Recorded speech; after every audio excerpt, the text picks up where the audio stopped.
Vous ne savez même pas ce qu'est une moissonneuse canne, cria le millionnaire en riant, tout en repoussant la mécanicienne de la machine de 3 millions d'euros. Même le champ de canne se tut, et l'instant d'après, quelque chose se produisit qui fit reculer le millionnaire comme s'il avait vu un fantôme. Mon ami, fais-nous plaisir. Abonne-toi à la chaîne et dis-nous en commentaire de quelle région de France tu suis cette histoire. Je t'attends. Laissez-moi vous raconter une histoire qui s'est déroulée un matin d'octobre à Clermont-Ferrand, au cœur de l'Auvergne. Une de ces histoires qui nous touche, qui nous fait remettre en question tant de choses sur la façon dont nous jugeons les gens. Quand j'ai appris ce qui s'était passé, j'y ai pensé pendant des jours. Comment peut-on être si aveugle? L'aube était étouffante ce mardi-là. Le genre de chaleur humide qui colle à la peau et ne laisse aucun répit, même quand le soleil se cache. À la sucrerie Saint-Jérôme, les lumières de la salle des opérations restaient allumées depuis 22 heures la veille. Et ce n'était pas pour célébrer une quelconque victoire. C'était la panique pure et simple, ce genre de désespoir silencieux qui s'empare de tout quand on sait qu'on perd une fortune à chaque minute qui passe. Au milieu du champ de canne, sous la lumière jaunâtre des projecteurs qui semblaient des soleils artificiels déchirant l'obscurité, se tenait la raison de tout ce chaos. Une moissonneuse John Deere CH570, une machine imposante, un monstre de métal vert de 45 tonnes qui avait coûté exactement 2 millions d'euros. Pour ceux qui ne connaissent pas ces machines, imaginez un immeuble de 2 étages avec des chenilles, des bras mécaniques et un moteur qui rugit plus fort qu'un avion au décollage. Cette merveille peut traiter 180 tonnes de canne par heure. Quand elle fonctionne, bien sûr. Et elle ne fonctionnait pas. Elle était là, complètement morte, entourée de techniciens, qui regardaient cette immensité de métal comme s'ils étaient devant une énigme insoluble. Le silence de la machine était perturbant. Là où devrait y avoir le ronronnement caractéristique du moteur Caterpillar de 480 chevaux, il n'y avait que le chant lointain des grillons et le murmure nerveux des hommes autour. Le directeur de production, debout dans la salle des opérations, regardait la carte de récolte avec une expression dévastée. Il y avait 2800 hectares de cannes mûres au point exact de maturité en sucre, attendant d'être récoltées. Et les prévisions météorologiques ne laissaient aucune place à l'optimisme. De fortes pluies dans les 3 jours. Si cette canne n'était pas récoltée avant l'arrivée des pluies, la perte serait catastrophique. La canne mouillée perd son sucre, pourrit plus vite, complique la logistique. 18 millions d'euros partant en fumée. Hector Dubois fut réveillé à 3h30 du matin par l'appel que tout PDG redoute de recevoir. À 41 ans, il dirigeait l'usine que son grand-père avait fondée en 1977 de ses propres mains, commençant avec une seule parcelle de canne et un prêt qui avait failli ruiner la famille. Son grand-père Jérôme, qui avait donné son nom à l'usine, était décédé 5 ans auparavant, laissant à Hector non seulement un empire sucrier et alcoolier, mais aussi une réputation de 47 ans sans une seule récolte perdue. Hector était fier de cet héritage. Diplômé en administration d'HEC Paris, il avait apporté à l'usine des méthodes de gestion modernes, une technologie de pointe et un réseau de contacts internationaux qui avaient étendu les affaires aux marchés asiatiques. Il était efficace, objectif et habitué à résoudre les problèmes de la manière qui a toujours fonctionné pour les personnes aisées, en embauchant les meilleurs, en payant ce qu'il fallait et en attendant des résultats rapides. C'est pourquoi sa première réaction en recevant la nouvelle de la moissonneuse à l'arrêt fut pragmatique et directe. À 4 heures du matin, il était déjà à l'usine en costume cravate, les cheveux parfaitement coiffés même à cette heure folle, convoquant une réunion d'urgence. Il ne perdit pas de temps en lamentations, décrocha le téléphone, et en 15 minutes avait mobilisé une équipe de 3 ingénieurs mécaniciens spécialisés en machines agricoles venus de Paris. Tous allemands, tous avec des décennies d'expérience en équipement John Deere. 15 000 € pour les faire venir en hélicoptère, mais Hector n'a pas sourcillé en autorisant le paiement. Le temps, c'était de l'argent, et il perdait les deux. La salle de réunion principale de l'usine commença à se remplir à 5h15 du matin. L'énorme table en acajou poli, héritage de son grand-père Jérôme, était entourée d'hommes en costume, tous tenant des tablettes lumineuses, des tasses de café fort et des expressions graves. Les ingénieurs allemands étaient déjà là, avec leurs porte-documents en cuir et leurs ordinateurs portables remplis de schémas techniques. La direction de l'usine était également présente. Son oncle Armand, le directeur financier de 58 ans, son cousin Claude, responsable de la logistique, et Renaud, le directeur commercial, qui recevait déjà des appels furieux de distributeurs réclamant les livraisons en retard. Au milieu de ce scénario corporatif impeccable, Georges Fournier se sentait déplacé. À 63 ans, le visage marqué par le soleil de 4 décennies de travail en plein air, il était le chef de la maintenance de l'usine depuis qu'Hector était un enfant courant entre les champs de canne. Georges connaissait chaque vis, chaque tuyauterie, chaque secret de cette propriété. Il avait ce genre de savoir qui ne vient pas de l'université, mais d'années passées, les mains sales de graisse, à réparer, ajuster, improviser des solutions quand les pièces originales mettaient des semaines à arriver. Et Georges connaissait quelqu'un qui, à son avis, pourrait résoudre ce problème avant que l'usine ne fasse faillite. C'est pourquoi, sans demander l'autorisation à Hector, car il savait qu'il ne l'obtiendrait pas, il passa un appel à 5h du matin. La voix à l'autre bout du fil a répondu au deuxième coup, déjà éveillé. « Irène, c'est Georges. Tu te souviens de cette moissonneuse de la sucrerie Sainte-Anne que personne n'arrivait à réparer l'année dernière ?» À l'autre bout du fil, Irène Duval était assise dans la minuscule cuisine de sa maison à Orléans, à 40 km de Clermont-Ferrand. Elle était déjà éveillée depuis 2 heures, comme toujours lorsqu'elle avait une machine complexe en tête. Sur la table devant elle, éclairée par la lampe fluorescente clignotante, était ouvert un manuel technique en anglais de 847 pages sur les systèmes hydrauliques des moissonneuses agricoles. Ce n'était pas une lecture de loisir, c'était une véritable étude, le genre d'étude qu'elle faisait religieusement chaque nuit avant le lever du soleil. À 27 ans, Irène avait un visage que le travail acharné avait marqué avant l'heure, non pas de rides, mais de cette expression de celle qui porte des responsabilités silencieuses. Ses mains étaient petites, délicates même, mais pleines de callosité stratégique et de petites cicatrices de brûlures de soudure et de coupures de métal. Ses cheveux foncés étaient toujours attachés en une queue de cheval serrée, non par coquetterie, mais parce que les cheveux lâches près des machines sont dangereux. Elle portait un sweatshirt délavé de la marque Caterpillar qu'elle avait acheté dans une friperie et un pantalon de travail avec des taches d'huile permanentes qu'aucun lavage ne parvenait à enlever complètement. « Oui, je m'en souviens, monsieur Georges, » répondit-elle, imaginant déjà où cette conversation allait mener. « Alors, on a un gros problème ici à Saint-Jérôme, une moissonneuse John Deere CH570 à l'arrêt depuis 6 heures. Les techniciens de John Deere eux-mêmes sont là et ne parviennent même pas à diagnostiquer. Je sais que vous êtes loin de votre territoire, mais pourriez-vous y jeter un œil ?»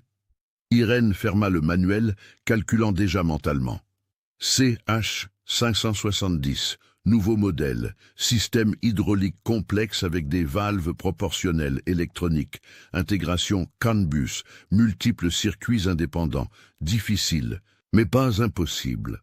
Elle connaissait ce modèle sur le bout des doigts. Elle avait passé 3 mois à étudier chaque détail lorsqu'elle avait appris que les usines de la région achetaient ces machines. Même n'ayant jamais travaillé directement sur l'une d'elles, elle en savait plus sur la CH570 que beaucoup de gens qui avaient un diplôme accroché au mur. « Oui, je peux, monsieur Georges. Laissez-moi prendre mes outils et je pars dans 20 minutes. » Quand elle raccrocha, Irène resta immobile un instant, regardant ses mains. Elle savait exactement ce qu'elle allait trouver. Des hommes en costume doutant d'elle avant même qu'elle n'ouvre la bouche. Des regards condescendants, des questions condescendantes sur son expérience réelle. Ce faux sourire qui disait « Laisse les hommes s'en occuper, ma chère ». Elle connaissait ce scénario sur le bout des doigts parce qu'elle l'avait déjà vécu plus de 50 fois. Mais ce n'était pas par orgueil qu'elle y allait, c'était parce qu'elle savait qu'elle pouvait aider. Et parce qu'au fond, chaque fois qu'elle réparait ce que d'autres considéraient comme impossible, elle prouvait quelque chose, non pas à eux, mais à elle-même, que le savoir qu'elle avait construit seule, page par page, diagramme par diagramme, valait autant que n'importe quel diplôme. Elle se leva, prit sa combinaison bleue accrochée à la chaise, la même qu'elle portait depuis 4 ans, rapiécée à 2 endroits, mais toujours solide, et l'enfila par-dessus ses vêtements. Elle chaussa ses bottes en caoutchouc usé, qui portèrent des marques de soudure sur le côté, prit sa boîte à outils, ce coffre en métal rouge délavé qui pesait 35 kilolés, et contenait non seulement des clés et des pinces, mais aussi des pièces rares qu'elle collectionnait sur des machines abandonnées, des valves de rechange, des joints de modèles discontinués. C'était sa bibliothèque portable de solutions. Avant de partir, Irène regarda la photo encadrée, accrochée au mur du salon. Son père, Joseph Duval, en combinaison de mécanicien, souriant à côté d'un tracteur Massey Ferguson qu'il venait de réparer. Il était décédé quand elle avait 19 ans, victime d'un anévrisme soudain qui n'avait donné ni avertissement ni chance. Il était mécanicien de tracteur, travaillait dans une ferme à Clermont-Ferrand et fut celui qui enseigna à Irène la première chose sur les moteurs. « Ma fille, une machine ne ment pas. Si tu écoutes bien, elle te dira où elle a mal. » C'est son père qui l'emmenait à l'atelier depuis l'âge de 12 ans, quand sa mère était partie avec un autre homme et n'était jamais revenue. C'est lui qui enseigna à Irène à tenir un tournevis avant de lui apprendre à se maquiller. C'est lui qui lui acheta, avec l'argent compté, le premier manuel technique en anglais et un dictionnaire pour qu'elle traduise mot par mot.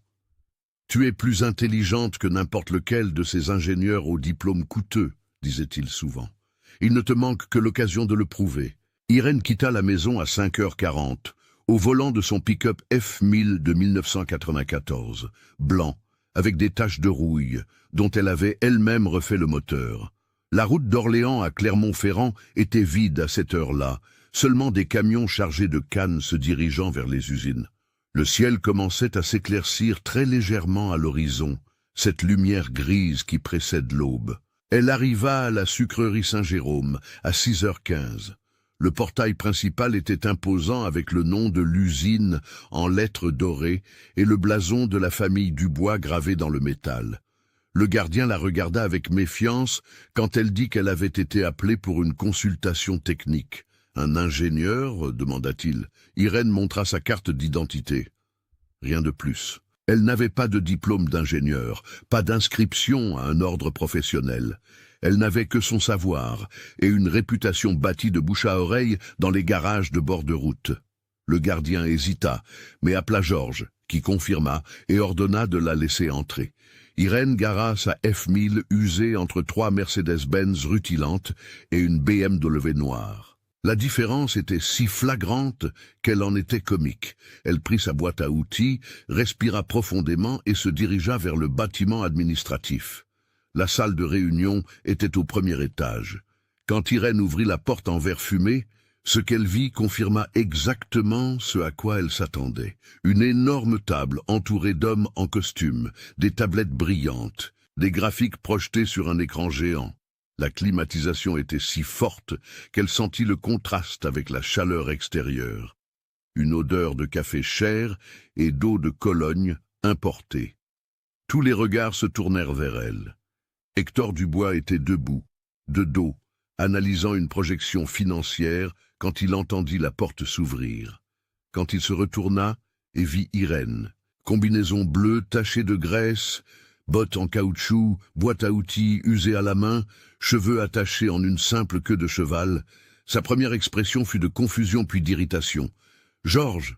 dit-il, regardant le chef de la maintenance avec ce ton qui laissait entendre que quelqu'un avait commis une erreur. « J'ai demandé des techniciens spécialisés de John Deere, pas la personne qui répare les tracteurs de ferme. » Il ne la regarda même pas directement en parlant, comme si elle était invisible, comme si elle ne méritait même pas d'être interpellée directement.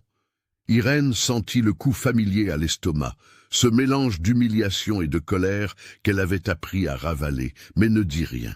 Elle se dirigea calmement vers une chaise vide dans le coin de la pièce, loin de la table principale, posa sa boîte à outils sur le sol avec un bruit métallique sourd et s'assit.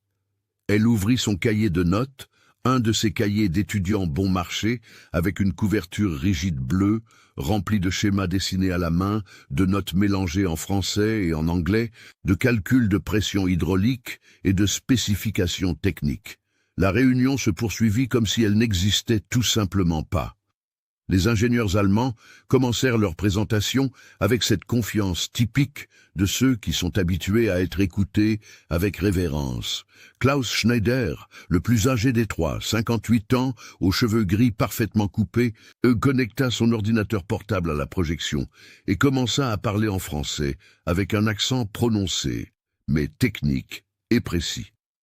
Basé sur les symptômes rapportés par l'opérateur, perte soudaine de pression hydraulique dans le système de levage de la plateforme, sans aucune alerte sur le tableau de bord. Notre analyse préliminaire pointe vers 3 possibilités principales. Il cliqua sur la télécommande et un diagramme complexe du système hydraulique apparut à l'écran.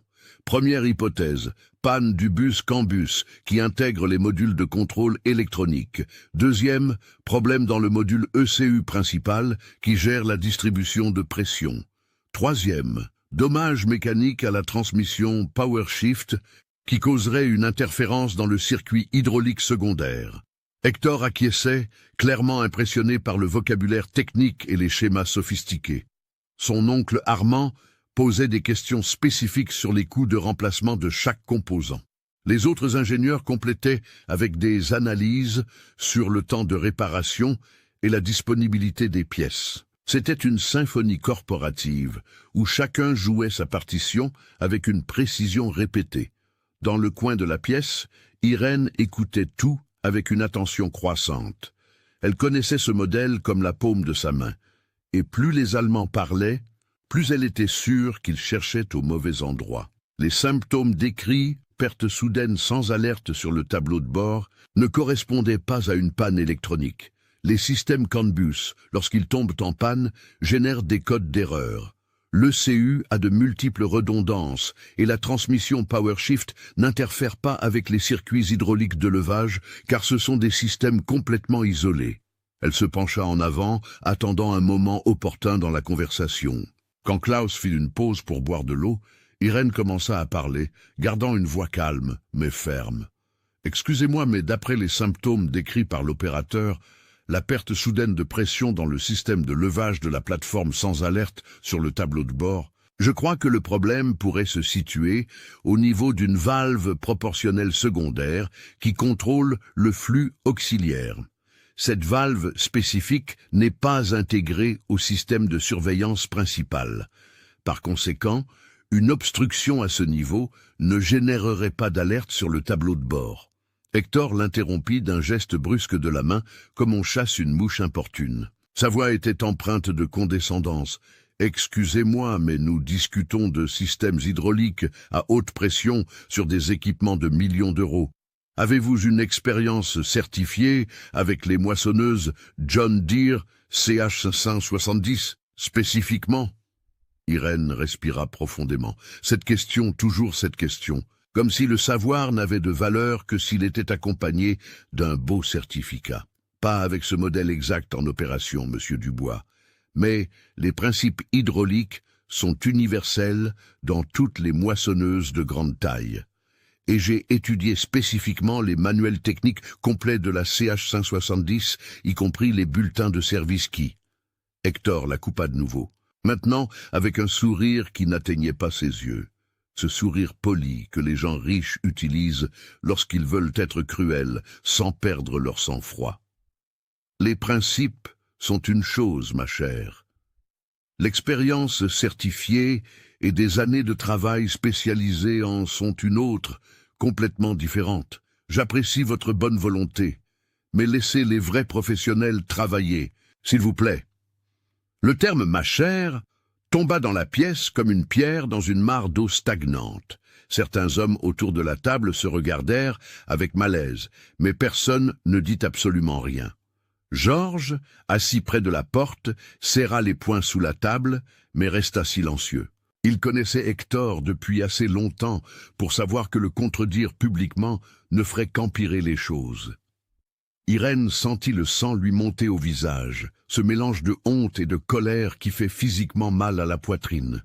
Mais elle avait appris, au fil des années, à supporter ce genre de mépris, qu'exploser ne servait à rien. Cela ne ferait que confirmer ce qu'il pensait déjà. Qu'elle était trop émotive, mal préparée, inadéquate.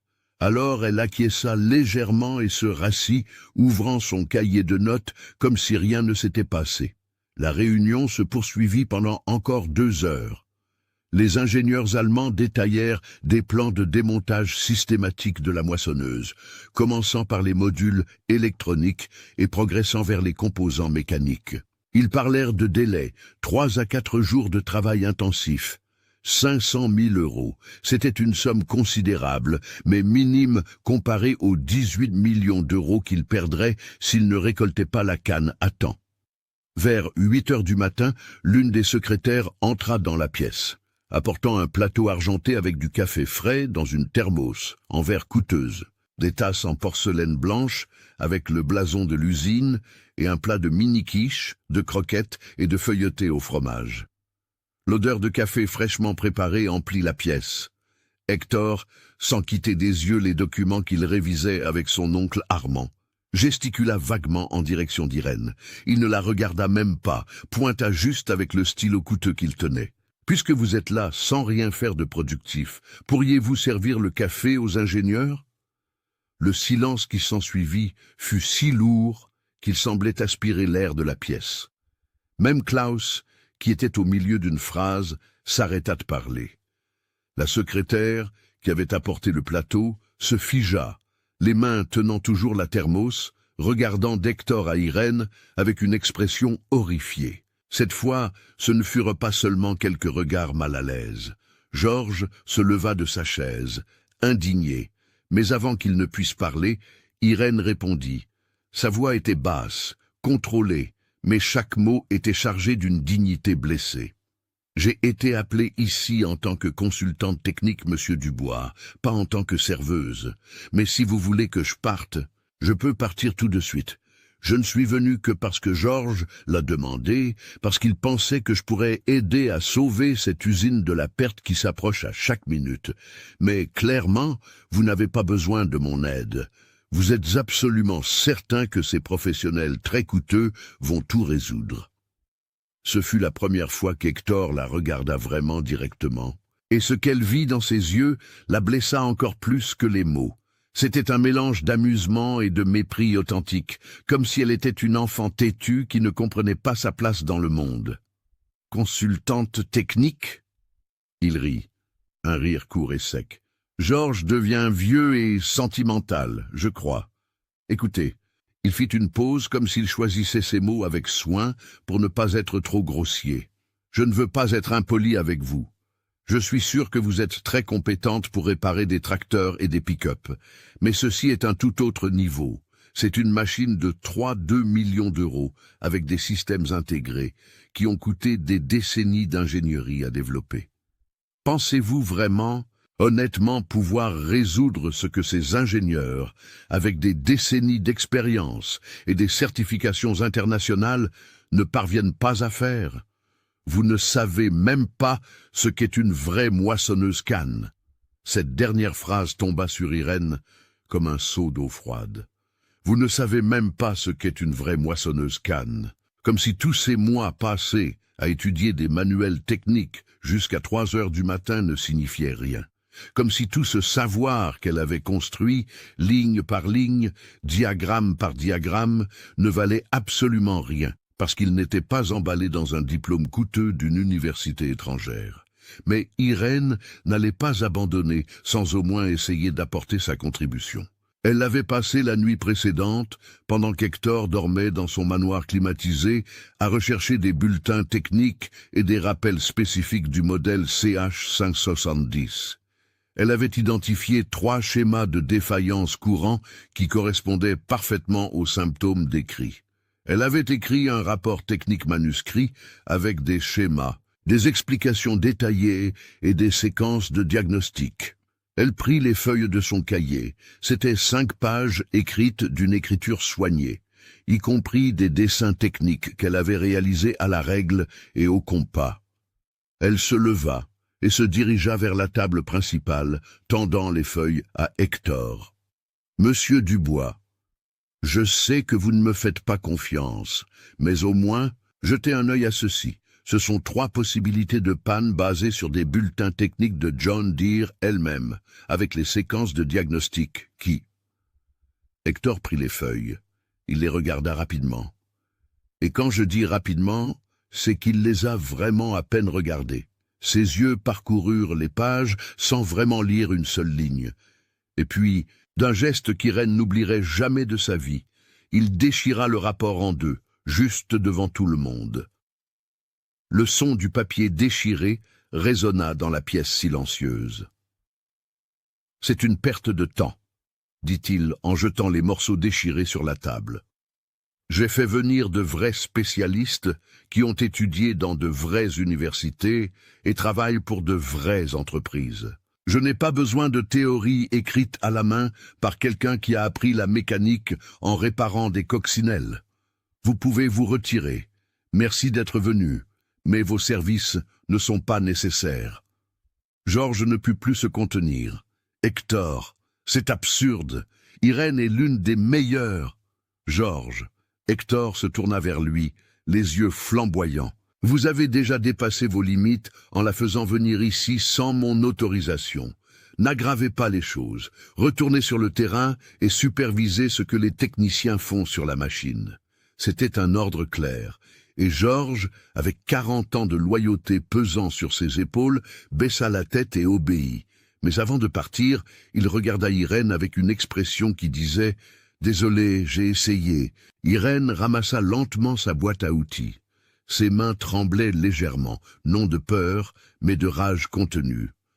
Elle regarda une dernière fois Hector, qui avait déjà reporté son attention sur les graphiques projetés à l'écran, comme si elle avait déjà cessé d'exister. « Quand les vrais spécialistes échoueront, » dit-elle, et sa voix était ferme, malgré la tempête émotionnelle qu'elle ressentait à l'intérieur.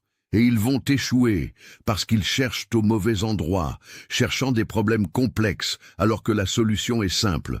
Vous savez où me trouver. Georges a mon numéro.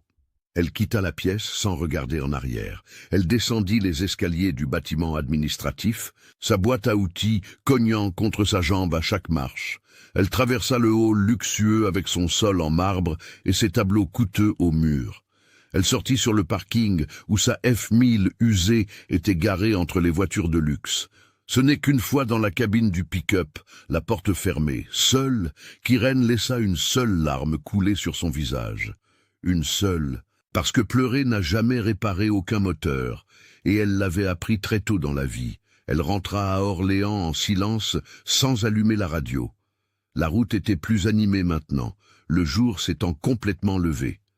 Des camions de Cannes, des voitures allant au travail, la vie normale de gens normaux qui n'avaient pas été publiquement humiliés par un homme riche qui pensait que l'argent et les diplômes étaient synonymes d'intelligence.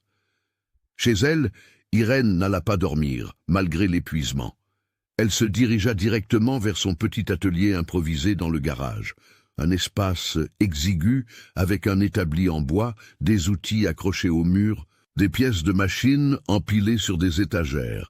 Là, elle prit son exemplaire du manuel technique complet de la John Deere CH570, 847 pages qu'elle avait acheté d'occasion sur Internet pour 380 €, une fortune à l'époque. Elle l'ouvrit à la section des systèmes hydrauliques et commença à revoir pour la 10e fois chaque valve, chaque circuit, chaque point de défaillance possible, parce qu'Irène savait quelque chose qu'Hector ne savait pas. Elle savait qu'elle avait raison. Et quand ces ingénieurs coûteux échoueraient, et ils allaient échouer, Hector n'aurait pas d'autre choix que de ravaler son orgueil et de la rappeler. Pendant ce temps, à la sucrerie Saint-Jérôme, les 3 ingénieurs allemands avaient commencé le travail de démontage systématique de la moissonneuse. Ils avaient monté une structure avec des tentes, un éclairage professionnel et des tables remplies d'outils spécialisés autour de la machine à l'arrêt. Ils commencèrent par les modules électroniques, connectant des ordinateurs portables au système de diagnostic, exécutant des tests de circuit, vérifiant les codes d'erreur. 12 heures plus tard, première conclusion. Tous les systèmes électroniques fonctionnaient parfaitement, aucun code d'erreur. Le CAN-bus était impeccable. Le CU répondait à toutes les commandes. Ils passèrent ensuite au système hydraulique. Ils démontèrent l'ensemble de la pompe principale, un travail de 6 heures qui nécessita des grues spéciales. Ils vérifièrent la transmission PowerShift. Ils mesurèrent les pressions à chaque point du circuit, remplacèrent des valves, changèrent des filtres, reprogrammèrent des contrôleurs. 72 heures plus tard, 3 jours entiers, la moissonneuse restait morte, complètement morte, et les pluies étaient prévues pour arriver en moins de 48 heures. La 3e nuit, le bureau d'Hector ressemblait à une zone de guerre corporative. Des papiers éparpillés sur la table, des tasses de café vides accumulées, la climatisation, fonctionnant à plein régime pour combattre la chaleur qui ne laissait aucun répit, même la nuit. Il était assis dans le fauteuil en cuir qui avait appartenu à son grand-père Jérôme, regardant les chiffres sur l'écran de l'ordinateur qui semblait crier son incompétence. Perte projetée, 18. 3 millions d'euros, contrat annulé, 7 distributeurs. Réunion d'urgence du conseil d'administration convoquée pour le lendemain matin où il remettrait certainement en question son leadership.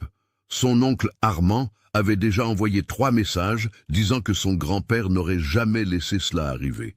À 23 heures, la porte du bureau s'ouvrit sans que personne ne frappe. Georges entra avec une expression déterminée qu'Hector n'avait jamais vue chez lui, et Georges n'était pas seul. Il amenait avec lui Marc, l'opérateur vétéran de la moissonneuse, et Sébastien, un autre mécanicien de l'usine. « Vous devez ravaler votre orgueil et appeler Irène », dit Georges sans détour. Hector se leva de sa chaise, fatigue et frustration explosant en colère. « Cette fille, Georges, j'ai les 3 meilleurs ingénieurs spécialisés en John Deere d'Europe. J'ai dépensé 15 000 euros pour les faire venir, 500 000 euros en pièces. Et vous voulez que j'appelle une mécanicienne de garage de bord de route qui n'a même jamais travaillé sur une moissonneuse comme celle-ci? Cette fille !» Georges éleva la voix pour la première fois en 40 ans de loyauté. Elle a sauvé la moissonneuse de la sucrerie Sainte-Anne à Orléans quand 3 équipes certifiées avaient abandonné.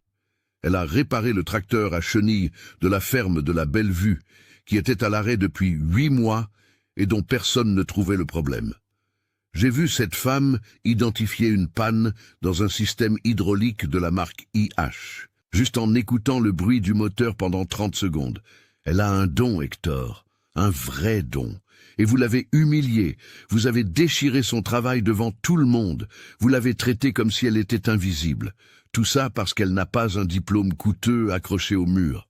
Marc, l'opérateur, fit un pas en avant. « Monsieur Hector, avec tout le respect que je vous dois, j'étais dans cette pièce. La façon dont vous l'avez traitée, c'était mal. Et le pire, c'est que je crois qu'elle savait exactement quel était le problème. On l'a vu dans ses yeux. » Sébastien compléta. « La jeune femme est douée, monsieur Hector. Tout le monde dans la région le sait. Si votre orgueil fait couler cette usine, il vous sera difficile de vous regarder dans le miroir. » Hector resta silencieux pendant une longue minute. Il regarda les 3 hommes devant lui. Des hommes qui connaissaient les machines, qui travaillaient de leurs mains, qui comprenaient la vraie mécanique. Puis il regarda l'écran de l'ordinateur avec les chiffres dévastateurs.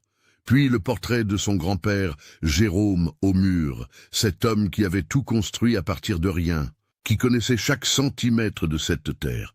À 2 heures du matin, les mains tremblant légèrement, Hector décrocha le téléphone. Irène répondit au 2e coup. Elle était éveillée, assise sur l'établi du garage, avec le manuel de la CH570 ouvert à la page 634. Systèmes hydrauliques auxiliaires. Elle savait que cet appel viendrait. Ce n'était qu'une question de temps. Irène Duval. La voix d'Hector était plus douce, plus faible, moins assurée. « C'est moi. J'ai besoin que vous reveniez, s'il vous plaît. » Irène resta silencieuse pendant 10 secondes, le laissa sentir le poids de ses mots, puis répondit « J'accepte de revenir à 3 conditions non négociables. » Hector déglutit difficilement. « Dites-moi. Premièrement, je travaille seul sur la machine pendant au moins 30 minutes, sans personne qui me regarde par-dessus l'épaule, sans ingénieurs allemands qui me questionnent, sans interférence. Deuxièmement, vous me payez les 15 000 € que vous avez payés pour faire venir ces ingénieurs. Troisièmement, vous réunissez le même conseil d'administration qui était dans cette salle de réunion et vous me présentez des excuses publiques pour la façon dont vous m'avez traité. » Hector ferma les yeux. Chaque mot était un coup de poignard dans son orgueil, mais il n'avait pas le choix. « J'accepte les 3. Je serai là dans 1 heure. » Quand Irène arriva à l'usine à 3 heures du matin, le champ de canne était éclairé comme en plein jour. La moissonneuse restait à l'arrêt, entourée maintenant d'équipements de démontage. Hector était là avec Georges et les 3 Allemands, qui semblaient épuisés et vaincus. « Comme convenu, » dit Hector d'une voix formelle mais respectueuse, « vous avez 30 minutes seuls. Nous resterons ici à environ 50 mètres. » Irène acquiesça, monta sur la moissonneuse, avec sa lampe frontale et sa boîte à outils. D'abord, elle ne fit rien, resta simplement immobile, écoutant le silence de la machine. Puis, elle alluma seulement les systèmes auxiliaires, prêtant attention à chaque son, chaque vibration. Elle savait exactement où chercher. Elle savait parce qu'elle avait lu sur ce problème spécifique 3 fois dans des bulletins techniques. Valve proportionnelle, VSE32, système hydraulique secondaire, position 847 du diagramme, une valve minuscule cachée derrière le châssis principal, accessible seulement par un angle impossible qui nécessitait de démonter partiellement la cabine. La plupart des techniciens ne savaient même pas qu'elle existait, car elle ne figurait pas dans les schémas simplifiés. Avec sa clé angulaire modifiée, un outil qu'elle avait elle-même fabriqué dans son atelier, Irène atteignit la valve. Quand elle retira la pièce, le problème était là. Un minuscule morceau de caoutchouc d'un joint détérioré, bloquant l'orifice de 2 mm. Elle le nettoya à l'air comprimé, le remplaça par une valve de rechange qu'elle avait dans sa boîte, remonta le tout. 12 minutes après être montée sur la machine, elle alluma le moteur. La moissonneuse rugit de nouveau à la vie. Le son glorieux du moteur Caterpillar emplit le champ de canne. Le système hydraulique se pressurisa parfaitement. La plateforme de coupe s'éleva en douceur comme de la soie. À 50 mètres derrière, Hector resta complètement paralysé. Les ingénieurs allemands se regardèrent incrédules. Georges sourit pour la première fois en 3 jours. Irène descendit de la machine, s'approcha d'Hector et lui tendit la main montrant le minuscule morceau de caoutchouc. « Cela vous a coûté 18 millions d'euros, monsieur. » Un morceau de joint détérioré, bloquant la valve proportionnelle secondaire VSE32. Vos ingénieurs cherchaient des problèmes complexes, parce qu'ils supposaient que quelque chose d'aussi simple aurait déjà été vérifié. Mais parfois, la solution la plus coûteuse a le problème le moins cher. Il suffit de savoir où chercher. Le silence fut absolu. L'aube commençait à teinter l'horizon de rose et d'orange. Klaus Schneider, l'ingénieur allemand le plus expérimenté, fut le premier à rompre le silence. Il prit le petit morceau de caoutchouc des mains d'Irène, l'examina avec une petite loupe qu'il sortit de sa poche, puis regarda ses collègues. Ils échangèrent quelques mots rapides en allemand. Quand Klaus se tourna vers Hector, son expression était empreinte d'une véritable humilité professionnelle. « Nous n'avons pas considéré cette valve, » admit-il, la voix lourde. Elle ne figure pas dans la séquence de diagnostic standard que nous apprenons lors des formations John Deere. Elle se trouve dans une section du manuel technique complet que, honnêtement, la plupart des techniciens ne lisent jamais. Il y a 847 pages. Nous travaillons avec les résumés exécutifs de 80 pages. Il regarda Irène avec quelque chose qui s'apparentait à de l'admiration. « Vous avez lu le manuel complet 3 fois ?» Irène répondit simplement. « Et tous les bulletins techniques de rappel des 5 dernières années. Ce problème spécifique est apparu sur 17 unités de la CH570 vendues en France. John Deere a émis une alerte technique en mars de l'année dernière, recommandant une inspection préventive de cette valve toutes les 800 heures de fonctionnement. Mais comme l'alerte n'a pas été classée comme critique, peu de gens y ont prêté attention. La direction de l'usine avait commencé à arriver, attirée par la nouvelle que la machine fonctionnait. Son oncle Armand fut le premier à apparaître, encore en pyjama sous le veston qu'il avait enfilé à la hâte. Quand il vit la moissonneuse allumée avec le système hydraulique opérant parfaitement, il s'arrêta au milieu du chemin et regarda Hector avec une expression qui mélangeait soulagement et accusation. « Vous avez dépensé des milliers d'euros en faisant venir des spécialistes qui n'ont rien résolu, » dit Armand, la voix coupante comme une lame de rasoir. « Vous avez humilié publiquement la personne qui aurait pu résoudre cela dès le premier jour. Et avait failli ruiner l'usine que 3 générations de notre famille ont construite par pur orgueil et préjugés. » Il s'avança jusqu'à se retrouver face à son neveu. « Votre grand-père Jérôme a fondé cette usine de ses propres mains, travaillant côte à côte avec des mécaniciens, des opérateurs, des gens simples qui connaissaient la valeur du vrai savoir. Il doit se retourner dans sa tombe en voyant son petit-fils traiter une professionnelle comme si elle était invisible, juste parce qu'elle n'a pas un nom de famille important ou un diplôme étranger. » Hector sentit chaque mot comme un coup de poing dans l'estomac, car c'étaient des vérités qu'il ne pouvait nier, ne pouvait gérer, ne pouvait acheter sa sortie. Il avait échoué. Non, techniquement, il n'avait jamais eu la prétention d'être mécanicien, mais il avait échoué en tant que leader, en tant qu'être humain, en tant que quelqu'un qui devait honorer l'héritage de son grand-père, qui valorisait les gens pour ce qu'ils savaient faire, non pour ce qu'ils avaient sur leur CV. Il se tourna vers Irène. Pendant un long moment, il la regarda simplement. Il la regarda vraiment, peut-être pour la première fois. Il vit la fatigue dans ses yeux, fatigue qui n'était pas seulement celle d'une nuit sans sommeil, mais d'années à supporter ce genre de manque de respect. Il vit la dignité dans sa posture, même vêtue d'une combinaison tachée de graisse. Il vit l'intelligence, la compétence, tout ce qu'il avait été trop aveugle pour voir. « Irène, » commença Hector, et sa voix était plus basse qu'il ne l'avait voulu. « Vous m'avez demandé 3 conditions. Je vais les remplir toutes.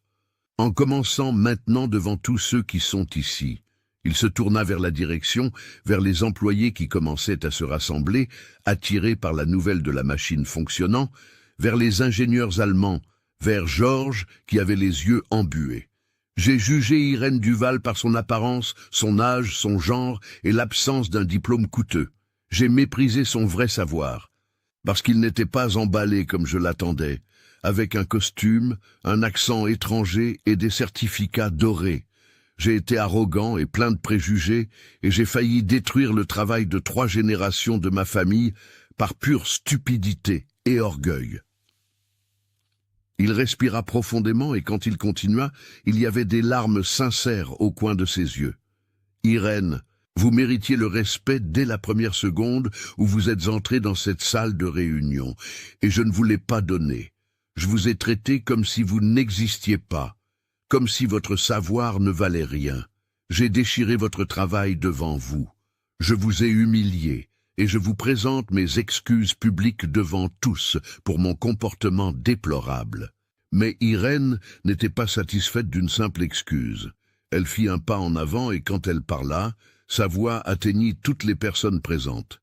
Ce n'était pas de la colère, c'était quelque chose de plus profond, c'était la vérité crue. « Monsieur Dubois, il y a quelque chose que vous devez vraiment comprendre, pas seulement du bout des lèvres. J'ai appris ce que je sais parce que j'ai dû apprendre. Je n'ai pas eu le choix. Aucune grande entreprise ne m'a embauché parce que je n'avais pas d'expérience formelle. Et je n'avais pas d'expérience formelle parce que personne ne me donnait ma première chance. Alors, j'ai fait ce que j'ai pu. » Elle pointa sa boîte à outils usée. « J'ai acheté des manuels techniques d'occasion sur Internet, beaucoup en anglais parce qu'ils étaient moins chers. J'étudiais avec un dictionnaire à côté, traduisant mot par mot, diagramme par diagramme. Je me levais à 4 heures du matin tous les jours pour étudier avant d'aller travailler, réparant des pick-up dans des garages qui me payaient la moitié de ce qu'ils payaient aux mécaniciens hommes pour le même travail. Elle fit une pause, et le silence était si profond qu'on pouvait entendre le vent passer à travers les cannes à sucre environnantes. J'achetais des machines cassées que les gens allaient jeter, de vieux tracteurs, d'anciennes moissonneuses, des équipements que personne ne voulait plus. Et je démontais tout, j'étudiais chaque pièce, je comprenais chaque système. Je suis devenu spécialiste, non pas malgré mes limitations, monsieur Dubois, je suis devenu spécialiste à cause d'elle. Parce que quand on n'a pas d'argent pour payer un savoir tout fait, on doit construire son propre savoir avec du sang, de la sueur et des nuits sans sommeil. Hector écoutait, vraiment écoutait, peut-être pour la première fois de sa vie écoutant quelqu'un sans filtrer à travers ses préjugés de classe, et ce qu'il entendait le couvrait de honte. Irène continua, regardant maintenant non seulement Hector, mais toute la direction.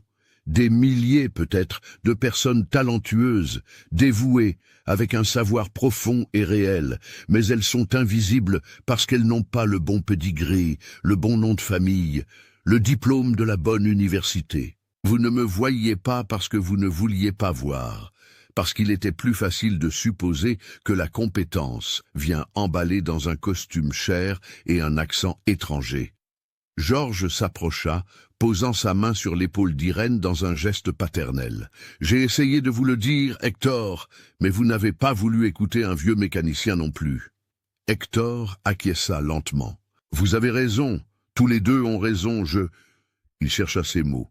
« Je dois réapprendre à voir les gens, à évaluer le vrai savoir, et je veux commencer maintenant. » Il regarda directement Irène. « À partir de ce moment, je veux vous faire une proposition formelle. Un salaire de 10 000 € par mois, autorité totale sur toutes les décisions de maintenance et d'acquisition d'équipements, votre propre équipe que vous allez constituer et une demande. Aidez-moi à créer un système de recrutement où nous évaluons les gens pour ce qu'ils savent vraiment faire, et non pour les papiers qu'ils possèdent. » L'offre prit Irène complètement par surprise. Elle avait espéré le paiement, peut-être des excuses si elle avait de la chance, mais cela, c'était une reconnaissance réelle, une transformation authentique. « J'accepte, » dit-elle après un moment, avec une condition supplémentaire, une autonomie totale pour créer un programme de mentorat en mécanique agricole pour les jeunes défavorisés. Enseigner ce que j'ai appris seul, afin que d'autres n'aient pas à souffrir autant que moi. C'est fait. Hector lui tendit la main.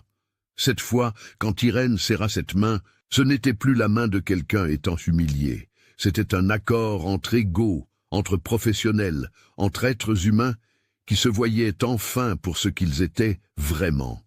2 ans et demi après cette nuit-là dans la plantation, la sucrerie Saint-Jérôme avait une apparence différente, pas physiquement. Les installations restaient les mêmes. Les champs de canne à sucre s'étendaient à perte de vue. Mais il y avait quelque chose dans l'air, une énergie différente que tout visiteur pouvait ressentir en entrant. C'était un samedi matin, et normalement les installations administratives seraient fermées. Mais dans la zone des hangars de maintenance, il y avait un mouvement intense et un bruit de moteur, des rires, des conversations animées. Le programme de mentorat en mécanique agricole qu'Irène avait créé était en pleine activité. 23 jeunes, entre 16 et 24 ans, tous issus de communautés défavorisées de la région de Montpellier et Nîmes, travaillaient en groupe autour de différents équipements. Une jeune fille de 17 ans démontait un système d'injection électronique d'un tracteur Valtra sous une supervision attentive. 2 garçons ajustaient la suspension d'une vieille moissonneuse qu'Irène avait achetée spécifiquement pour la formation.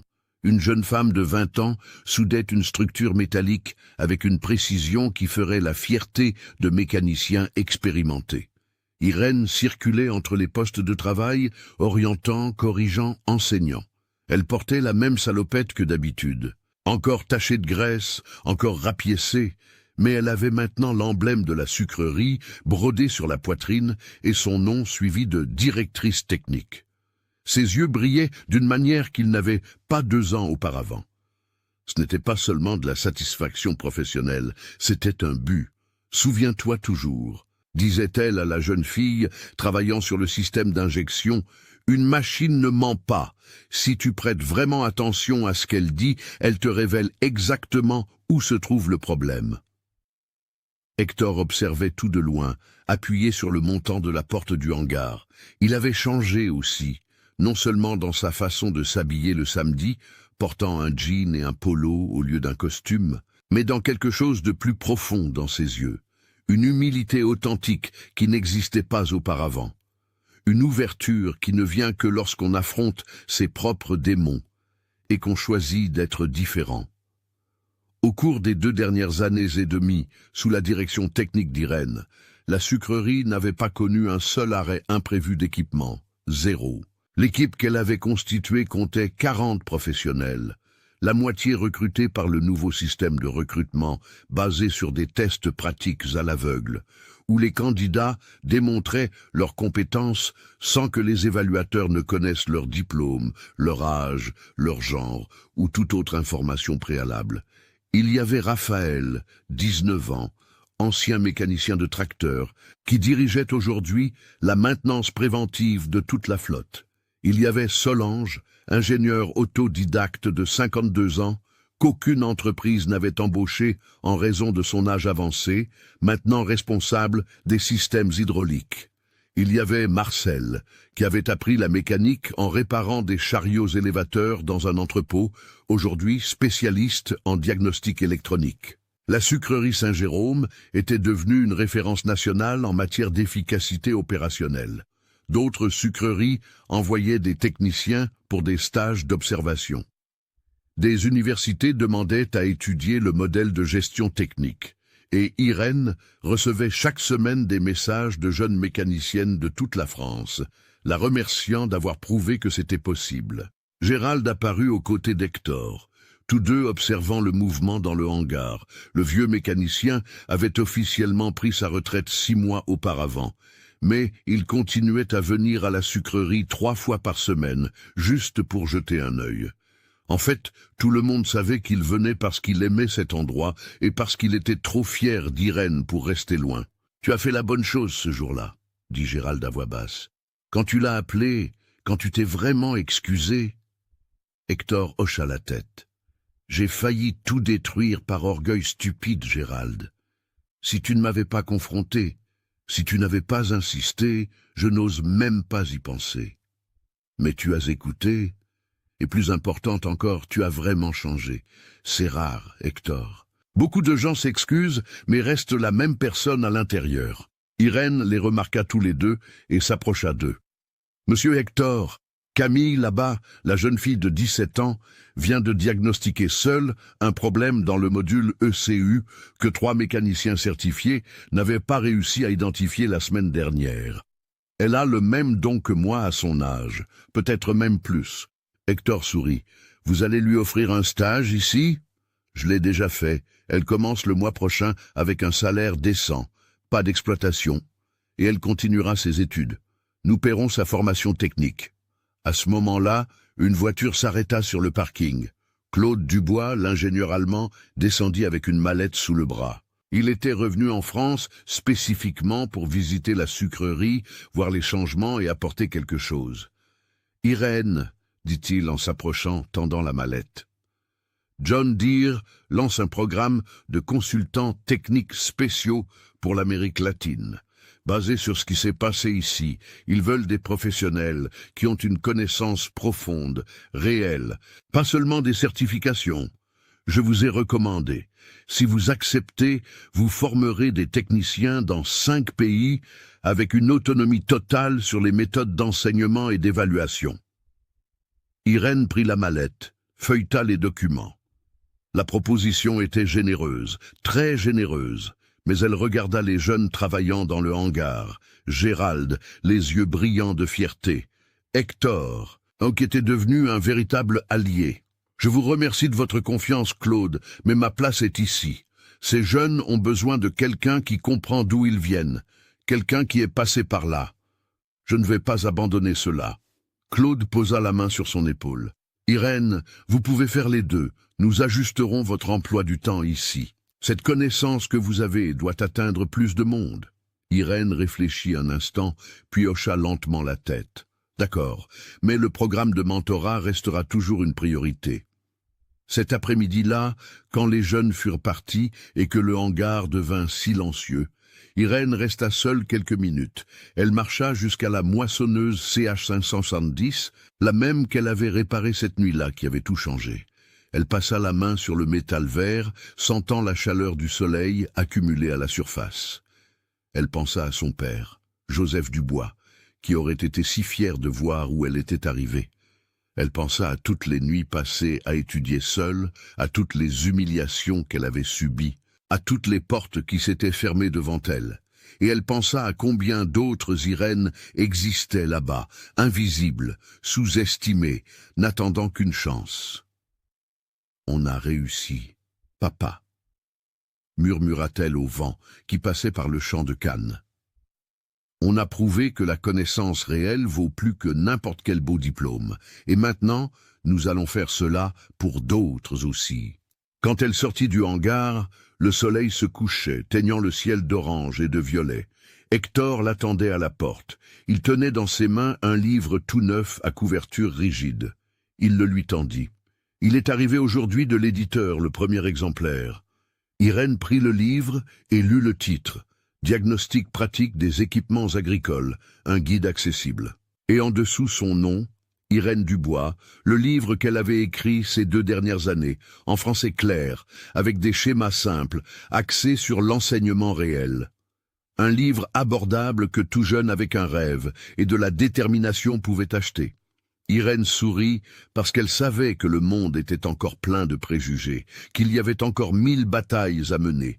Mais elle savait aussi que chaque fois que quelqu'un choisissait de voir le talent au lieu du diplôme, la compétence au lieu de l'apparence, la connaissance au lieu du pédigré, le monde devenait un peu moins injuste. Et parfois, tout ce dont on a besoin, c'est d'une chance, d'un outil, et de quelqu'un qui croit que la valeur d'une personne ne réside pas dans ce qu'elle possède, mais dans ce qu'elle sait faire.